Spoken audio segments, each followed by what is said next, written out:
Sesuai tahapan pemilihan kepala daerah 2024, partai politik di Kabupaten Gianyar akan mendaftarkan calon bupati dan calon wakil bupati pada tanggal 27 Agustus sampai 29 Agustus 2024 ke KPU Kabupaten Gianyar.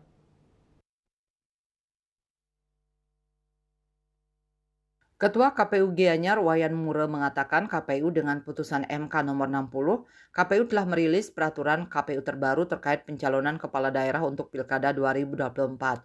PKPU nomor 10 tahun 2024 ini mengubah beberapa pasal dalam peraturan sebelumnya yaitu PKPU nomor 8 tahun 2024. PKPU nomor 10 tahun 2024 tentang perubahan atas PKPU nomor 8 tahun 2024. Maka di Gianyar potensi muncul dua pasang calon dalam Pilkada Gianyar. Satu calon dari pemenang perolehan kursi terbanyak dari Partai PDI Perjuangan bisa mengusung satu calon. Sementara calon lain harus ada gabungan partai politik sehingga terpenuhi 8,5% perolehan suara sah di pemilu legislatif.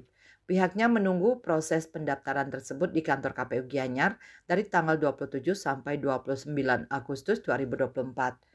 Peta politik di Gianyar yang terbaru menunjukkan Partai Golkar Gianyar dan Partai Demokrat Gianyar yang masuk dalam koalisi Indonesia Maju memilih menyeberangi merapat ke PDIP yang mengusung Agus Mahayastra dan Agung Mayun atau Aman yang diusung oleh PDIP dan Partai Perindo. Dengan adanya PKPU 10, Partai Gerindra yang telah mengusung Kakarsane dan Tagal Arjana cukup dengan berkoalisi dengan Nasdem dan Partai Non-Parlemen PSI dan Partai Non-Parlemen PSI diprediksi sudah bisa mengajukan calon Agung Kakarsane Tagal Arjana dalam Pilkada Gianyar 2024.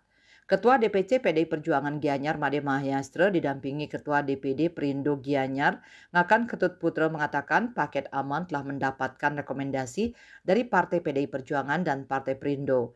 Paket aman akan didaftarkan ke KPU Gianyar pada Kamis 29 Agustus mendatang.